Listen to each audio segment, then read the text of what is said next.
தாவேகாவினுடைய வருகை, விஜயனுடைய வருகை தான் இந்த கருத்து கணிப்புல இவ்வளவு பேசுபொருளாக மாறி இருக்கிறக்கோ, இல்லைன்னா தலைவர்களினுடைய அந்த ஒரு மௌனத்திற்கு காரணமாக இருக்கு அப்படின்னு எடுத்துக்கலாமா? ஆமா, அப்படிதான், நிச்சயமா அப்படிதான். ஆனா இதை அதிமுக தவிர்த்திருக்கலாம். என்னன்னா, நீங்க முக்கியமாக முதல்ல அந்த ஓப்பனிங் ஷோ அப்படிங்கிற மாதிரி விஜய்க்கு ஓப்பனிங் ஷோ உங்களுக்கு ஓப்பனிங் கிரவுண்டுங்கிறது சென்னை தான். உங்களுக்கு இது 2 மாதங்களுக்கு முன்னாடி அவங்க முடிவு பண்ணிட்டாங்க. சென்னை அவங்க தாவேகாவோட முக்கியமான தலைவர்கள் சென்னையில் தான் போட்டியிடணும் அப்படிங்கிற மாதிரியான ஒரு ஸ்ட்ராட்டஜியை எடுத்து இது பண்ணாங்க. அதை அதிமுக ரெஸ்ட்ரிக்ட் பண்ணியிருக்கணும். இப்போ என்னென்னா, ஜெயலலிதா காலத்தில் என்னென்னா, சென்னை திமுகவோட கோட்டை. ஸோ அதனால் பெரிய அளவுக்கு கவனம்லாம் செலுத்த மாட்டாங்க. இங்கே இருக்கிற லோக்கல் அதிமுக ஆட்கள் உழைப்பாங்க, வந்தால் ரைட்டு அப்படிங்கிற மாதிரி தான் இருக்கும். அவங்களோட பெரும்பாலும் அவங்க கவனங்கள் சென்னையில் இருந்தது கிடையாது. இந்த 16 தொகுதிங்கிறது திமுகவோட கோட்டை. சில அதிசயங்கள் நடந்து சம்டைம் அதிமுக மாறி போன காலம்லாம் இருக்கு. பட் இந்த முறை அதே அப்ரோச்சில் தான் எடப்பாடி அவர்களும் அணுகியிருக்கதா பார்க்க முடியுது. ஏன்னா இது ஏற்கனவே தெரிஞ்ச செய்தி. நிச்சயமாக விஜய் போட்டியிட்டா பெரம்பூரில் போட்டிடுவார். ஏன்னா அவருக்கு ஒரு மினிமம் கேரண்டிங்கும் போது கிறிஸ்தவ சிறுபான்மை வாக்கள் அதிகமாக உள்ள பகுதி பெரம்பூர் அப்படிங்கிறனால அதை தேர்ந்தெடுப்பார். அது ஒரிஜினாவும் சென்னையில் தான் போட்டிடுவார். இதுமாதிரி முக்கியமான தலைவர்கள் எல்லாமே சென்னையில் போட்டிடுவாங்க. எல்லாருக்கும் தெரிஞ்ச விஷயம். அப்படி இருக்கும்போது அதற்கேற்றது போல் அந்த போட்டியை எதிர்கொள்கிற மாதிரி எப்படி மும்முனை போட்டி வரும்போது அதுக்கு நம்ம தயாராகி இருக்கணும். அதிமுக அந்த இடத்துல மிஸ் பண்ணுறாங்க. இப்போ என்ன பிரச்சனைனா, இப்போ சென்னையில் அவங்க கொஞ்சம் புதிய கவனம் செலுத்தாததுனால அது தாவேகா ஒரு அப்பர் ஹேண்ட் எடுக்குது. அதனால என்ன, அதோடைய செய்தி தமிழ்நாடு முழுக்க பரவுது. அப்போ உங்களுக்கு அதிமுக அந்த அளவுக்கு பலவீனமாக இருக்கா அப்படிங்கிற மாதிரி இருக்கு. ஆனால் மற்ற சென்னையை தாண்டி உள்ள தொகுதிகள்லாம் அதிமுக ரொம்ப கவனம் செலுத்தியிருக்கு. பட் இங்கேயும் செய்திருந்தா முதல்ல தாக்கம் என்னன்னா, சென்னையில் ஓட்டு போட்டவங்க தான் முதல்ல ஓட்டு போட்டு டிவிக்கு போட்டாச்சு அப்படின்னு சோசியல் மீடியாவில் பரப்புனாங்க. ஸோ அதை பார்த்துட்டு எல்லாருமே என்ன எங்கே பார்த்தாலும் விசிலாமல் எல்லாரும் விசில் அடிச்சிருக்காங்கப்பா அப்படிங்கிற மாதிரி ஒரு பெரிய அலையே உருவான மாதிரி ஒரு தோற்றம் வந்தது. ஸோ அதனுடைய பாதிப்புனால கூட இருக்கலாம். ஆனால் தாவேகாவோட ஸ்ட்ரென்த் நகரங்கள் தான், அர்பன் ஓட் பேங்க் தான், எஸ்பெஷலி சென்னை தான். அதில் அவங்க ரொம்ப எங்கே ஸ்ட்ராங்காக இருக்காங்க அப்படின்னா, அவங்க கிறிஸ்தவ சிறுபான்மை மக்கள் இருக்கிற இடத்துல ஸ்ட்ராங்காக இருந்திருக்காங்க. அவங்க சென்னை தான். இது தென் தமிழ்நாட்டில் கடற்கரையோர பகுதிகளில் அவங்களுக்கு ஸ்ட்ராங்காக இருக்குன்னு நானே பல விவாதங்களை சொன்னேன். ஆனால் பிரச்சாரத்துக்கு அவர் போகும்போது பெரிய அளவுக்கு ரெஸ்பான்ஸ் இல்லை. ஆக்சுவலாக இப்போவும் நீங்கள் பார்த்தீங்கன்னா தென் தமிழ்நாட்டில் ஓட் பர்சன்டேஜ் கம்மியாக இருக்குது. அவங்க தாவேக்கு அதிகமான வாக்கள் வாங்குகிற இடத்துல கூட அவங்களுக்கு எதிர்பார்த்த அளவுக்கு பெரிய செல்வாக்கு இல்லை அப்படிங்கிற மாதிரி இருக்கு. ஸோ அப்படிங்கும்போது அதுக்கு என்ன காரணங்களா இருக்கு? ஏன்னா அங்க இருக்கும் நம்பின இடத்துல குறைஞ்சிருக்கிறதுக்கு என்ன காரணம்? இல்லை, அவர் 2 விஷயம் பண்ணார். முதல்ல கிறிஸ்தவ ஓட்டுகளை பிரிக்க முடியும் நம்பினார். அவருடைய பாப்புலாரிட்டி அதுக்கு உதவின்னு நினைச்சாரு. மேபி அவர் இன்னும் ஒரு 2-3 நாள் இன்னும் தமிழ்நாட்டில் தூத்துக்குடியிலேருந்து திருநெல்வேலி இன்னும் டவுன் நாகர்கோவில் எல்லாம் போய் பிரச்சாரம் பண்ணியிருந்தாருன்னா ஒருவேளை அவர் நினைச்சதை செய்திருக்கலாம். பட் அதுக்கு நிறைய காரணம். அவர் தேர்ந்தெடுத்த எந்தெந்த இடத்துலலாம் அவர் பிரச்சாரம் தேர்ந்தெடுத்தாருன்னு பார்த்தீங்கன்னா எல்லாமே நகரங்கள் சார்ந்தது தான். அவர் கோயம்புத்தூர் ஆகட்டும், திருப்பூர் ஆகட்டும், திருச்சி ஆகட்டும் எல்லாமே எடுத்தது தான். எங்கெல்லாம் அதிமுக பலவீனமா இருக்கிறதோ அங்கெல்லாம் அவர் பார்த்து செய்தார். அது நிச்சயமா அவரை பொறுத்த வரைக்கும் அவர் கொள்கை எதிரி, அரசியல் சொன்னா விட தோழமை எதிரின்னு அவர் அதிமுக வச்சிருந்திருக்காரு. அது நல்லா தெரிஞ்சு. என்னதான் திமுக வர்சஸ் தாவேகான்னு சொன்னாலும் டார்கெட் அதிமுக இடங்கள் அப்படிங்கிற மாதிரி. அதிமுக அதாவது அது என்ன தொகுதியை வச்சு பார்க்கும்போது அதாவது சில தொகுதிகளில் இங்க அதிமுக பலமா இருக்குன்னா அந்த தொகுதிக்கே அதை பெரிய அளவு கவனம் செலுத்தவே இல்லை. அந்த தொகுதிக்கு ஒரு பிரச்சாரம் செய்ததாக இருந்து கடைசி நேரத்தில் கேன்சல் ஆனது கதையெல்லாம் உண்டு. தருமபுரி எடுத்துக்கலாம், மயிலாடுதுறை மாரி சில தொகுதியெல்லாம் எடுத்துக்கலாம். ஸோ அதனால அவருக்கு தெரியும் எங்கெல்லாம் வெற்றி பெற வாய்ப்பு இருக்கோ அங்க போய் பண்ணணும். முக்கியமா அவருக்கு நகரங்கள் நம்ம கவனம் செலுத்தினாலே போதும். அந்த நகரங்கள்ல வர்ற அந்த நியூஸ் அது அப்படியே கிராமங்களுக்கு அப்படியே பரவும் அப்படிங்கிற அவருடைய அப்ரோச்சில் தான் பண்ணியிருக்காரு. ஸோ அதனால பெரிய அளவுக்கு அதிமுக பயப்படக்கூடிய அளவுக்கு ஒன்றும் பெருசாக எதுவும் இல்லை. நகரங்களில் அவருக்கு நீங்கள் எடுக்கும்போது எப்போதுமே அவர் யாருடைய வாக்கு வங்கி மேலே அவர் கை வைக்கிறார் அப்படின்னா திமுகவோடது தான். திமுகவுக்கான சிறுபான்மை வாக்குகள், திமுகவுக்கான நகர்ப்புற வாக்காளர்கள், அப்புறம் இந்த புதிய மாற்றம் இதெல்லாமே திமுக அணியில் அதிகமாக வைக்கிறது. ஸோ அதுலேருந்து தான் சில வாக்குகளை கவர்றாரு அவர். ஸோ அதனால எப்போதுமே நீங்கள் யாரெல்லாம் புது பிளேயர்ஸ் வரும்போது அது திமுக எதுக்கு தான் கிளம்ப வருவாங்க போதும். அதுக்கு திமுகவோட வாக்கு வங்கிக்கு தான் கொஞ்சம் பெரிய சேதாரம் இருந்திருக்கு. ஸோ அந்த அடிப்படையில் பார்க்கும்போது அதிகமான சேதாரம் திமுக பக்கம் தான் இருக்குன்னு நான் நினைக்கிறேன். அதிமுகவுக்கும் சேதாரம் இருக்கும், ஆனால் குறைவான அளவு தான் இருக்கும். அவங்க கிராமப்புறங்களில் ரொம்ப செல்வாக்கோட இன்றைக்கு இருக்காங்க. ஸோ இதையெல்லாம் வச்சு முடிவு பார்க்கும்போது இந்த எக்ஸிட் போலில் கொடுத்த ஃபிகர்ஸ், எஸ்பெஷலி இவர் பிரஸ்மிதா கொடுத்தது கொஞ்சம் அதிகமாக தான் கொடுத்துட்டாரு. மற்றவங்கலாம் ஆமாம் மிகைப்படுத்தி கொடுத்துட்டாங்க. நான் அறிந்த வரைக்கும் 20% வாக்குகள்லாம் பெறுவார் ஆவரேஜாக பார்க்கும்போது. நான் இன்னும் 15% பெறுவார் தான் நான் நம்பிட்டு இருக்கேன். ஏன்னா அது ஆவரேஜாக நீங்கள் பார்க்கும்போது அதை எடுத்துக்கிறோம். 20%ங்கிறது ஒரு 3 வருடமான கட்சி 20% பெறுவது பெரிய விஷயம் தான் ஆக்சுவலாக. அதனால் நீங்கள் என்ன வாக்குகள் எடுத்து எத்தனை சீட் ஜெயிச்சாலும் அவங்க வந்து தாவேக்கா நிச்சயமாக கொண்டாட்டத்தை ஆரம்பித்து விடும். அதுல எந்த சந்தேகமே இல்லை. இப்போ தாவேக்கா அப்படிங்கிற ஒரு கட்சி அரசியலுக்கு என்ட்ரி கொடுக்காம இருந்திருந்தாங்க அப்படின்னா இந்த கருத்து கணிப்புகள் அதிமுகவிற்கு சாதகமாக அமைஞ்சிருக்குமா அப்படிங்கிறது முதல் கேள்வி. இரண்டாவதாக நாம் தமிழர் கட்சிக்கு இது ஏதாவது ஒரு மாற்றத்தை ஏற்படுத்தி இருக்குமா? நாம் தமிழருக்கு ஒரு கூடுதலாக ஒரு பலத்தை கொடுத்திருக்கும். ஆக்சுவலா ஒரு 8% வாக்குகள் வந்து 8% 10% நோக்கி போயிருப்பாங்க. ஏன்னா அல்டர்னேட்டிவ் மாற்று, இந்த மாற்றுக்கான ஒரு தேடல் இருந்துகிட்டே இருக்கு. அதுக்கு ஒரு குறைந்தபட்சம் எனக்கு தெரிஞ்சு 3-4% மக்கள் வந்து ஏதாவது ஒரு புதுசா ஒரு கட்சிக்கு போடலாமே நினைக்கிறவங்க. அதுல எப்போதுமே அது தவிர இன்னும் என்னன்னா சுயேட்சைகள் எப்போதும் நிறைய பேர் ஒரு களத்துல இறங்குவாங்க. அது கட்சிகளுக்கு வந்து போட்டி வேட்பாளர் நிறுத்துவாங்க, இல்ல இவரை பிடிக்கல அவரை பிடிக்கல, லோக்கல் இஷ்யூஸ் நிறைய வேட்பாளர் நிறைய இருப்பாங்க, ஒரே பேர்ல இருப்பாங்க, ஒரே சின்னம், இப்ப விசில் சின்னம் மாதிரியான வேற எல்லாம் அந்த சின்னம் மாதிரி இருக்கும். ஸோ இந்த விஷயம் எல்லாம் ரொம்ப சகஜம் தமிழ்நாட்டு தேர்தலில். ஸோ ஒரு சுயேட்சைகள் அப்புறம் நோட்டாக்கு போடுறவங்க அதிகம். ஸோ இந்த முறை இதெல்லாமே குறைந்து விட்டது. இது எல்லாமே அவங்க வந்து உங்களுக்கு 2 மாற்று சக்தி இருக்குது. அதுல வந்து நாம் தமிழருக்கு தாவேக்கா இருக்கும்போது சரி அதுக்கு போடு, விசிலுக்கு போடு, நாம் தமிழருக்கு போடு அப்படிங்கிற மாதிரி போயிட்டாங்க. ஸோ நாம் தமிழரும் வந்து நிச்சயமா பாதிக்கப்பட்டிருக்கும். ஆனா அவங்களுடைய வளர்ச்சி பாதையில ஒரு சின்ன சர்க்கிள் அப்படிதான் ஒழிய, அதனால அவங்க அடுத்தடுத்த தேர்தலில் அவங்க வந்து உங்களுக்கு ஒரு ஏற்றம் இருக்க தான் செய்யுது. பட் இது வந்து ஒரு பெரிய செட்பேக் தான் ஆக்சுவலாக அவங்களுக்கான வாக்குகள் கணிசமாக குறை. ஏன்னா அவங்களுக்கு மாற்றுன்னு வந்த வாக்குகளை வந்து அவங்களுக்கு போகாமல் இவருக்கு போகிறதுங்கிறது ஒரு பெரிய இதுதான். பட் இந்த மாற்று வாக்குகளை வாங்கி பெரிய அளவு வெற்றி பெற்றவர்கள் யாருமே கிடையாது ஆக்சுவலாக. அது வந்து வாக்கு சதவீதத்தை உயர்த்தி கொள்ளலாம், அதனால ஒரு பெரிய சீட்ஸ்லாம் கிடைக்காது. கிராஜுவலி இன்க்ரீஸ் இருக்கும், ஆனா நேச்சுரலா இன்க்ரீஸ் ஆகிட்டே இருக்கும். ஆனா சொல்றேன், நீங்க 10-15% 20% தாண்டினால்தான் நீங்க சீட்டை கண்ணிலே பார்க்க முடியும். ஸோ அது தனித்து நின்னா அப்படி சொன்னேன். ஸோ ஒரு அலைன்ஸ் கூட சேர்ந்துட்டீங்கன்னா டக்கு டக்கு டக்குன்னு உங்களை வளர்ச்சி அப்படியே அதிகமாக இருக்கும். இதுவரையான சினாரியோ தான் இதுவரை நடந்துட்டு இருக்கு. அது நீங்கள் பாமக எடுத்துங்க, விடுதலை சிறுத்தைகள் எடுத்துங்க, தேமுதிக எடுத்துங்க, இந்த மாதிரியான செகண்டரி பிளேயர்ஸ் எல்லாமே திமுகவோட அதிமுகவோட மாறி மாறி மாறி கூட்டணி போட்டு இந்த அளவு தமிழ்நாட்டு அரசை தாக்கு பிடிக்கிறாங்கன்னா இந்த பேட்டர்ன் தான் காரணம். அது நம்ம வெளியில அரசியல் விமர்சனம் நிறைய பேர் பண்ணுவாங்க, என்னங்க மாறி மாறி கூட்டணி போடுறாங்க. ஆனால் அவங்க வளர்ச்சிக்கு இது ரொம்ப அத்தியாவசியமா இருக்குது. ஸோ அதனால அவருக்கு அடுத்த கட்ட வளர்ச்சிங்கிறது கூட்டணியை தேடித்தான் நடக்கும். அது அதை செய்ய போறாரு. பட் இன்னைக்கு ஒரு பெரிய இனிஷியல் இம்பாக்ட் கிரியேட் பண்ணியிருக்காரு. இன்னைக்கு இவ்வளவு பெரிய அலற வைத்திருக்கிறார்னு சொல்லலாம், அந்த அளவுக்கு இருக்கு. பட் ஆனா அதை சீட்டா கன்வெர்ட் பண்றது டெல்லியில இருந்து பாக்குறவங்க பார்வை வேற. அவங்க வந்து அதை இந்த கிடைக்கிற அதீதமான அந்த ரியாக்ஷன், அது கிடைக்கிற ரெஸ்பான்ஸை பார்த்துட்டு அவசர அவசரமா ஒரு தீர்ப்பு எழுதிட்டாங்க. அப்படி வந்த தீர்ப்பு தான் அந்த எக்ஸிட் போல் நினைக்கிறேன். பேசலாம் சார். அதே கேள்விதான் உங்களுக்கு. தாவேக்கா அப்படிங்கிற ஒரு கட்சி அரசியல் என்ட்ரி கொடுக்காம இருந்திருந்தா இந்த முறை கருத்து கணிப்பு அதிமுகவுக்கு சாதகமாக வந்திருப்பதற்கான வாய்ப்புகள் இருந்திருக்குமா? இல்லை, பைபோலார் பாலிடிக்ஸில் திமுகவுக்கும் அதிமுகவுக்கும் போட்டி பலமாக இருந்திருக்கும், அதில் சந்தேகம் இல்லை. அதிமுக வெற்றி பெறுவான்னு சொல்ல முடியாது அந்த சூழல். இப்போ போட்டி பலமாக இருந்திருக்குன்ற ஒரு அந்த கான்டெக்ஸ்டில் நம்ம ஓகே, பைபோலார் பாலிடிக்ஸ் தொடர்ந்து தமிழ்நாட்டில் இருக்குது. திமுக விட்டு அதிமுக, அதிமுக விட்டு திமுகனா போட்டி பலமாக இருக்கிறதுக்கான ஒரு வாய்ப்பு கிடைக்கும். இன்ஃபேக்ட் வந்து அப்போது திமுக இன்னும் அவங்களோட பயனாளிகள் அந்த விஷயங்கள் எல்லாம் இன்னும் கொஞ்சம் ஸ்ட்ரெஸ் பண்ணி இன்னும் கொஞ்சம் சீரியஸாக ஒர்க் பண்ணியிருப்பாங்க. இங்கே வந்து திசை மாறி போயிடுது கொஞ்சம். ஓரளவுக்கு தாவேக்கா வந்ததுனால அட்டென்ஷன் டைவர்ட் ஆகி மக்களுடைய கவனம் கொஞ்சம் தாவேக்கா பக்கம் போனதுனால அந்த திமுகவுடைய எதிர்ப்பு ஓட்டுகள் பிரிஞ்சு போயிருக்குல்ல, அது வந்து அதிமுக இழந்தது ஜாஸ்தி. அது ஆக்சுவலாக மக்கள் வந்து ஆல்டர்னேட்டாக பார்க்குறாங்கல்ல. 3ஆவதாக ஒருத்தர் வந்திருக்கார். இப்போ 2014 பார்லிமெண்ட் எலெக்ஷன் 3ஆவதாக ஒரு அணி வந்தது, 19% ஓட்டு வாங்கி 2 இடத்துல வின் பண்ணேன். ஸோ 3ஆவதாக ஒரு ஆல்டர்னேட் வரும்போது திமுக அதிமுக மாற்றுன்னு வரும்போது நடுநிலையாக இருக்கிறவங்க, திமுக அதிமுக பிடிக்காதவங்க, மாற்றம் வேணும்னு நினைக்கிறவங்க, இதுவரையும் அதிமுகவுக்கு மாற்றம் வேணும்னு போட்டவங்க எல்லாமே வந்து தாவேக்காவுக்கு கொஞ்சம் போடுறதுக்கான வாய்ப்புகள் இருக்குல்ல. ஸோ அதனால் இப்படி பிரிஞ்சிருக்கிறதுனாலையும் ஒன்றும் திமுகவுக்கு ஒன்றும் பெரிய விஷயம் இல்லை. அதனால தான் அவங்க பார்டர் ரேஞ்சை தாண்டி வின் பண்ணுறதுக்கான வாய்ப்பு இருக்குன்னு நான் நினைக்கிறேன். எதிர்பார்த்த அளவுக்கு வெற்றியே கிடையாது. ஏன்னா அது காரணம் அந்த தாவேக்கா பண்ணுற விஷயம் தான். நிறைய இடத்துல டேமேஜ் 20% தொட்டுட்டாங்க. அந்த இடத்துல அது திமுகவுக்கும் நஷ்டம் அப்படிங்கிற ஒரு பாயிண்ட் அவங்களோட, அதாவது இது வந்து எப்படி யானை பிடிச்சா குதிரை மட்டும்ன்ற கதை தான். அவங்க வந்து 40%லேருந்து 5% குறைஞ்சாலும் 35 வந்துருவாங்க. அதிமுக வந்து 5% குறைஞ்சா ரொம்ப கீழே போயிடுவாங்க. அது வந்து நம்பர் ஆஃப் சீட்ஸாக கன்வெர்ட் பண்ணுறதுல பிரச்சனை வரும் அதில் ஆக்சுவலாக வந்து. அதனால் தாவேக்கா எவ்வளவு தூரம் டேமேஜ் பண்ணியிருக்காங்கன்றதான் இங்கே முக்கியமான விஷயம். ரெண்டாவது வந்து திமுகவுக்கு டேமேஜ் பண்ணியிருக்காரு.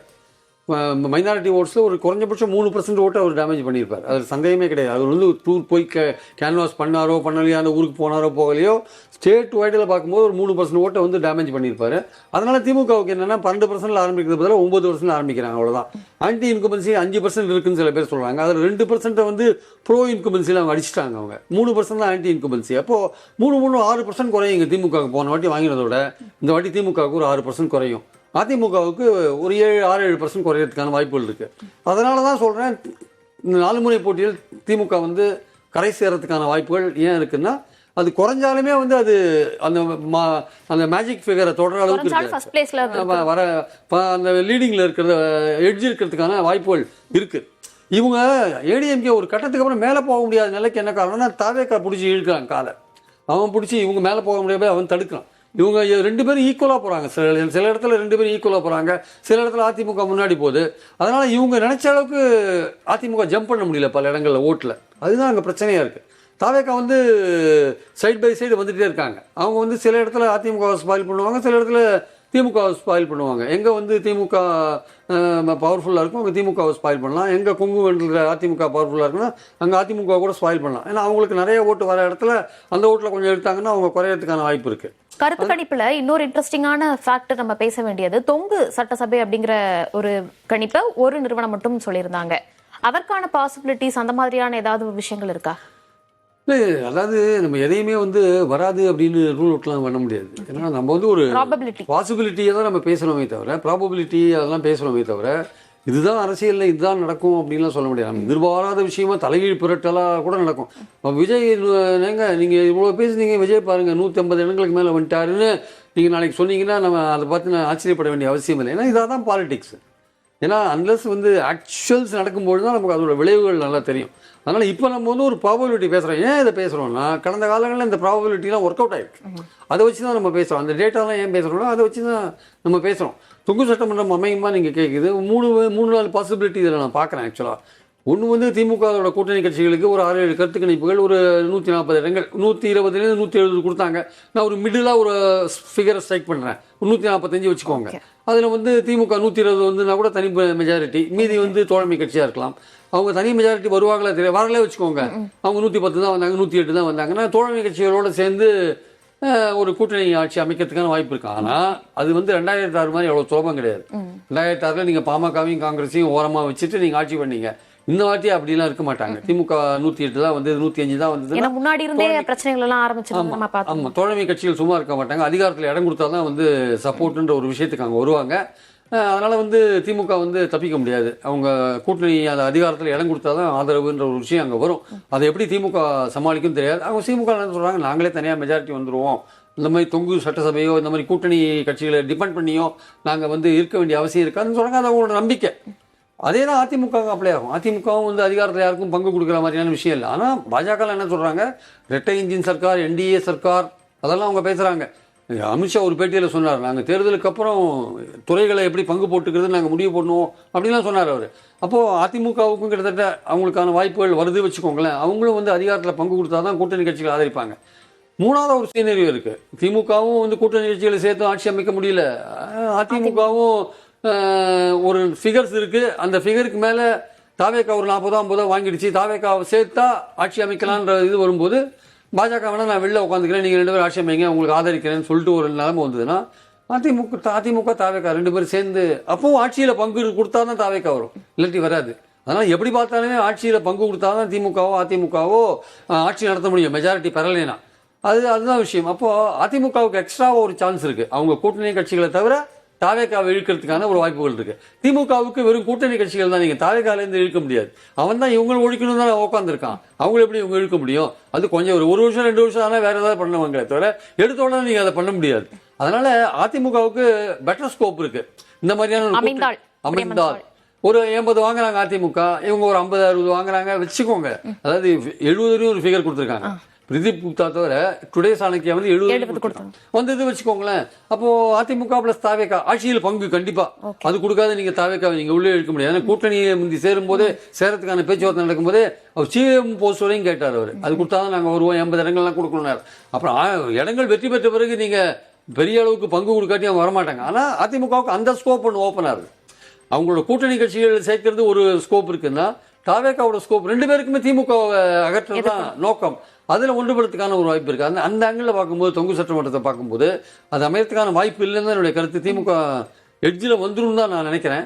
ஆனால் அது அப்படியான ஒரு விஷயங்கள் வரும்பொழுது அதிமுகவுக்கு எக்ஸ்ட்ராவாக ஒரு சான்ஸ் இருக்குது. நம்ம பேசவும் நிறைவு கருத்தாக எடுத்துக்கிறேன்.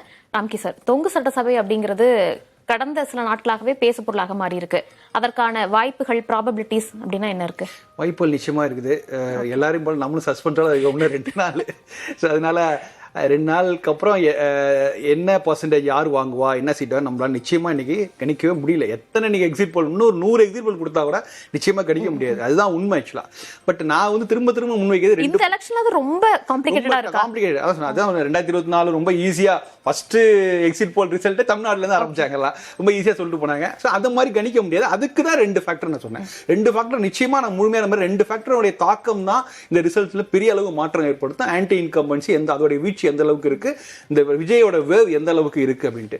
ஸோ இதனால வந்து அதிகமான சேதாரம் திமுக தான் இருக்கும்னு நான் எதிர்பார்க்கிறேன். ஏன்னா ஆளுங்கட்சியா இருக்கிறதுனால அவங்களுக்கு வந்து என்னதான் அவங்க 45% இருந்தாலும் 10% இறங்குறதுக்கான வாய்ப்புகள் நிறையவே இருக்கு. ஏன்னா இந்த 2 ஃபேக்டரோட வீச்சை பொறுத்து இருக்கு. ரெண்டுமே எடுப்படலைன்னு வச்சுங்களேன். இப்ப நீங்க அது எடுப்படலைன்னா இது எடுப்படல. நீங்க ஒரு புறா விஜய் பேச்சா இருக்குது, ஆனா அங்க வந்து ஓட்டு குறைங்கிற அந்த லாஜிக்கலா ஒன்னும் ஒர்க் அவுட் ஆகல. ரெண்டாவது, எடப்பாடி மீது பெரிய ஒரு அதிருப்தியில எதுவும் கிடையாது. இப்ப நீங்க அதிருப்தி ஒன்று இருந்ததுன்னா, விஜய் வந்து எடப்பாடியை வந்து எல்லா மீட்டிங்லயும் வந்து கடுமையா விமர்சனம் செய்திருந்தா கூட ஸ்டாலினும் ஒண்ணுப்பா எடப்பாடி ஒண்ணுப்பாங்கிற மாதிரியான ஒரு விஷயம் நடந்திருக்கு. அப்படிலாம் இல்லை. அவர் கடைசி வரைக்கும் எடப்பாடி பத்தி பேசவே இல்லை. ஏன்னா பல சந்தர்ப்பங்கள்ல அதிமுக பத்தி பேசக்கூடிய சந்தர்ப்பங்களோட தவிர்த்து விட்டார். அப்படிங்களா, நீங்க செங்கோட்டையன் அவர்கள் வந்து கட்சியில இணையும் போது கூட அவர் ஜெயலலிதா சட்டையில வச்சுட்டு வர்றாரு. அது வரைக்கும் ஜெயலலிதா பத்தி யாரும் பேசல. அதுக்கப்புறம் கூட விஜய் பேசல.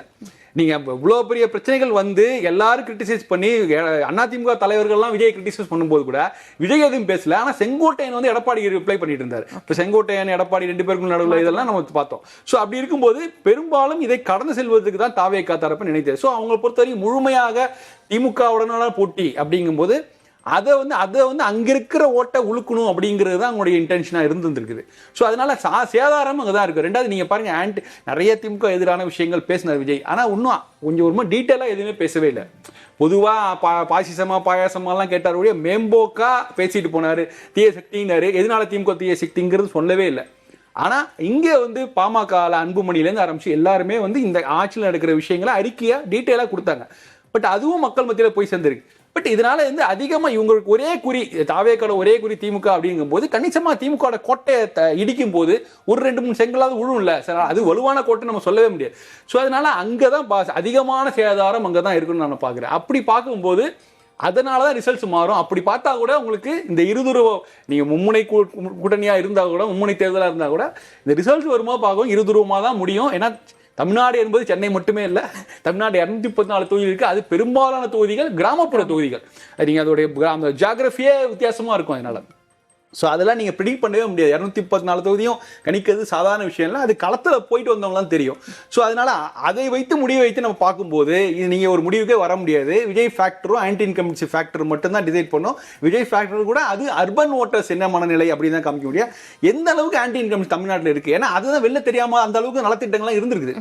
இப்போ ஈஸியாக சொல்ல முடியாத அளவுக்கு நம்ம ஏன் இவ்வளோ சிரமப்படுறோம் அப்படின்னா, கடைசி வரைக்கும் அவ்வளோ நலத்திட்டங்கள், புதிய அறிவிப்புகள் வந்தது, எல்லா செக்டாரையும் சந்தோஷப்படுத்துற மாதிரியான அறிவிப்புல வரும்போது நிஜமாவே ஆன்டி இன்கம்பன்சி ஃபேக்டர் எந்த அளவு வீச்சோட இருந்திருக்குங்கிற யாராலையும் கெஸ் பண்ண முடியல. ஸோ அதனால இன்றைய வரைக்குமே நிச்சயமாக மண்டே மார்னிங் வரைக்குமே நம்மளால எதுவுமே கெஸ் பண்ண முடியாது. போஸ்டல் ஓட்டு ஆரம்பிச்சாங்கன்னா ஒரு ட்ரெண்ட் தெரியும். ஆனா அந்த ட்ரெண்டை வச்சு நீ முடிவு வர வேணாம். அது நகர்ப்புற வாக்காளர்கள் போஸ்டல் ஓட்டு கடைசியில் தான் என்ன போறாங்க. லாஸ்ட் ரவுண்டுக்கு முன்னாடி தான் போஸ்டல். அப்ப கடைசியில பெரிய உற்சாகம் வரும்னு நினைக்கிறேன் தாவேகாவுக்கு. ஏன்னா எல்லாருக்கும் தெரிஞ்சதான் போஸ்டல் ஓட்டு பெரும்பாலும் அது வந்து தாவேகாவுக்கு திமுகவுக்கு பெரிய அளவுக்கு ஒரு உற்சாகத்தை கொடுக்கும். அப்படிங்கும்போது அதனால அதை வைத்து நம்ம ஒரு முடிவுக்கு வர முடியாது. வேறு வழி இல்லை. திங்கள் கிழமைக்காக நம்ம வெயிட் பண்றது வேற வேறு வழியே இல்லைன்னு தான் நினைக்கிறேன்.